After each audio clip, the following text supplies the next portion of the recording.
16 of those pending approval on top of that. So that number continues to rise. And as I mentioned yesterday, we had one patient that was discharged 2 days ago. That patient is fine at home, doing just well. So that's a win for all of us in our community. We're happy with that. But at the same time, I know we're fielding more and more calls every day as the number continues to grow. So do the calls and the concerns we get from the public, and so we know that is still out there. We would like to encourage the social distancing, of course, 6 feet apart, wash your hands, stay at home. I mean, that's been our message the whole time, to stick with that and to try to abide by that. One reason why there's fewer people here today, because if we're going to get up here and say it, then we need to make sure that we're practicing that as well. So, but again, in Ector County, 15 are positive now, and that is the most recent information I have. And I'm going to turn it over to the doc, and then we'll take some questions after that. All right, Doc. Good afternoon. Dr. Sarah Vannon, Chief Medical Officer representing Odessa Regional Medical Center today. We have 51 tests sent out total. 27 of those are still pending. 6 are positive, 18 are negative. In the hospital, we currently have 5 patients related to the disease. 2 of them are the confirmed cases that are still in the ICU, still on ventilators, and the other 3 are persons under investigation. So today I just had one message for you, and you've heard me talk about this before, but it's specifically when to discontinue the home isolation. So this is obviously going to keep coming up because there are more and more people that are self-isolating at home. So we need to know when to stop isolating at home. So Texas Department of Health has released this. It's on their website. Again, I'll hand it out so it can be posted everywhere. But it specifically gives you the criteria of when you should discontinue. There's 3 parts to this. The top one is the cases, people who have the COVID disease. To put it very simply, if you are 7 days away from when you first started showing symptoms, and you are 3 days without a fever, not using any medication to reduce your fever, you're probably safe to discontinue home isolation. That's the simplest way to put it. It's a little bit more complicated than that. You can look at it at home. Household contacts and non-household contacts still are a full 2 weeks for home isolation. So it's just the cases that if you don't have the test available and you want to decide when to discontinue, it's the criteria that I just gave you. That's all I have for today. Questions? Hang on, before we jump to the questions, I'm sorry. I just want to remind everybody, the phone line Medical Center has set up, if you have some questions or you think you're experiencing some symptoms, is 432-640-2747.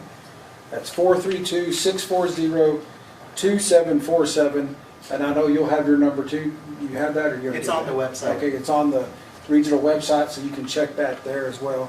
But again, like we said in the last couple of days, if you have symptoms, call in, get to the urgent cares that both of our facilities provide, and let's keep the emergency rooms open for the sickest and for the worst patients. And let's push the rest of this to our phone lines and to our critical urgent care centers. So with that, any questions, guys, today? Yes, sir? The governor sent out some of the non-essential or essential businesses, non-essential. They're having churches and houses of worship. They're allowing. They want virtual distribution of the service, but they're also allowing people to come back. How concerned are you, even though you want social separation? Is there any concern that people are going to flock to the churches? Yeah, I mean, I think in times like this, we all, we know that God's bigger than anything, right? I mean, we all know that. We believe that He's got it under control and He holds our future. But at the same time, I would urge people to be smart, okay? That if your church is holding something local, holding something at the church, be smart with that. I mean, I know people want to pack in there, and we miss our church family too. I mean, we all are experiencing that. But at the same time, be smart with that. especially if you're in the high-risk groups, the elderly, somebody with some comorbidities, small young children. Be very smart with that and try to practice that. In my opinion, God hears you wherever you are. It's nice to be around fellow believers, and it's nice to get encouragement in your church. And I know that God listens to us no matter where we are, and I think you can be smart with that and just keep yourself safe with that. What else? The two that are in ICU, are they sharing ventilators? No, sir. We have, actually, I think our number yesterday was we have 32 vents available, so these folks are on their own machine right now. So we're good to go on as far as the ventilators are concerned. And then out in public, hardware stores, and they are showing that the markings, but couples are still standing more than 2 feet. What's your advice? Yeah, my best advice is practice the distancing. I mean, it's difficult. I mean, these, with your family, with your friends, these are people who are used to being around every day with no restrictions. I don't know, you may have some friends you wish you had restrictions, you didn't have to be around them every day. But at the same time, when you're in these stores, I know I've been to a few stores, and it's hard to tell that we're in a situation because it's so packed. But I applaud the stores that I've seen some with shields, guarding the register folks. I think that's very smart. I've seen them with the tape on the floor or the X's on the floor, and that's all fine and dandy unless you have 4 or 5 people crammed on that X. So try to to use your heads with that, be smart, and try to respect that 6-foot circle around everybody. I think that's wise for everybody. Yes, sir? I had a question about what drugs are being used to treat those with COVID-19 and who are in-house. Sure, and that's still an ongoing question. The medical community has some ideas of drugs that may work, and those are the drugs we're using.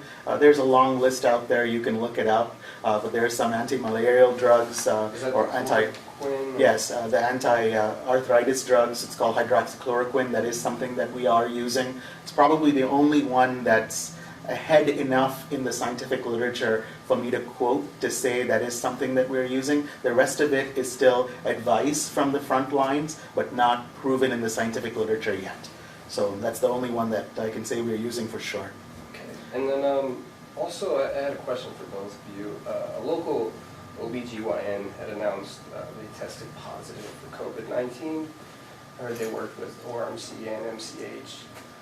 Is there any thoughts you have on testing medical personnel right now? Yes, absolutely. I mean, I gave you guys the priorities when we spoke last time. Healthcare workers that are symptomatic are priority 1 for testing. We want them to turn out negative, and we want them to be in the workforce to take care of the rest of us. So definitely for someone like that, for everybody in his office, my thought is that they are going to get tested and hopefully negative, and then be able to continue work. The last time that specific doctor was in ORMC was the 19th of March, so we are well past that 2-week period of time, so no one in the hospital was exposed. Okay. And is there any updates on who will be able to take over his patients, or if people will... Yes, so he's a private doctor, so we don't get to decide that as a hospital, but he has told us who is going to be covering his patients while he's out, and that's the person that's covering them for now. So yes, there is coverage in place.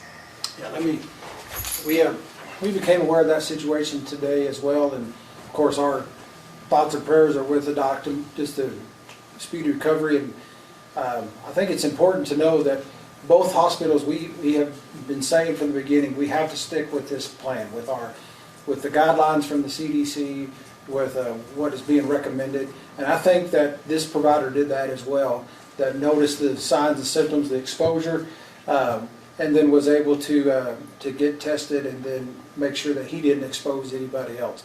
It's funny, these the providers that we all have, we hold them in highest regard, and they're people too. I mean, we have plans in place. I know we both do.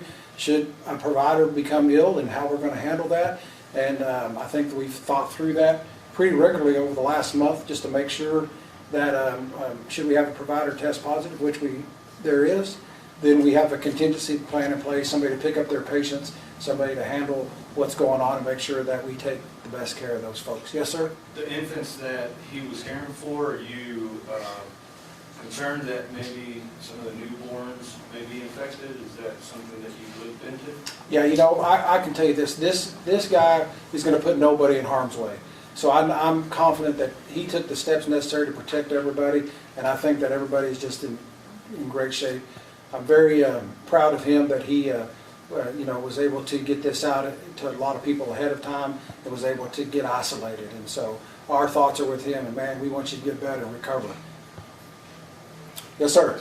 Do you know how these cases that are positive, where they got their infection? Was it by travel or was it just around the community?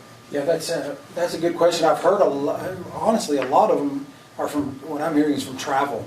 Travel to what they're calling a hot zone or a target spot, that a lot of those are from travel exposure. And it seems most of all over Texas is from travel, that they're picking it up from somewhere else and bringing it back in. And I know the president spoke on yesterday about limiting travel, and now that's even talk about limiting airline travel to the United States. So it seems to be that's a real easy way to move that around is through your travel. Thank you. Some of our viewers are buying into the social media, making sanitizing their home because they don't want to get out. Do you still encourage to buy the products that are made for sanitizing? What's your word on it? Yeah, I mean, I think and I'll let the doctor, here, come on, I'll let you talk about that. So the CDC also has released the guidelines of how to make sanitizing solution at home. So if you're following the CDC guidelines and you're making them yourself, perfect, make them at home, don't leave. That's a good idea. Yeah, and on the hand sanitizer, that's a very good point. Yeah, make it and stay home. Don't drink it. Don't drink it, but make sure you use it and stay home. I think that's if you're following the guidelines, I think you'll be good to go with that. What else you got? I want to just clarify. Yesterday, I told you about a nail shop. The name of that shop was Legacy Nails and Salon, who brought that over to us. We appreciate that for them. But again, stay home, wash your hands, keep these hospitals and our providers and doctors and nurses in your prayers. Our people are getting tired. We've been at this for a while, but we know that this too shall pass, and we'll get through this. But please do your part. Stay home. Practice the distancing, the social distancing, and do your part and save some lives with that. Are you okay? I was just wondering, I know the health department's supposed to get some of their private lab numbers tomorrow. I was wondering if you knew what time that would be, or is that something I'll have to ask them? I think, go ahead. So last time Brandy was here, she said by 3 o'clock she would post all of those. So I'm going to probably say that's when she's going to post it. One final message that I think everybody should really hear and understand. This is not a sprint. We're not looking to finish this off and be done with it in a week, 2 weeks. This is a marathon. This is going to be here for a while. So we need to prepare ourselves while we're talking about this, even though our news conference times may be shorter, frequency may be less. It doesn't mean that message is less important. This is a long-term thing that all of us need to plan for. All of us need to prepare that this could be with us for months. We don't have an exact prediction yet. Some of the models that I helped with releasing yesterday, those are some of the predictions, but nobody knows that for certain. They are guesses. They are very good guesses based on scientific numbers, but they are still guesses. So I just want everyone to hear that. Great. All right, fellas, if y'all don't have anything else, we'll wrap this up. Y'all good? All right, y'all have a good evening. Stay safe and wash your hands. Thank you.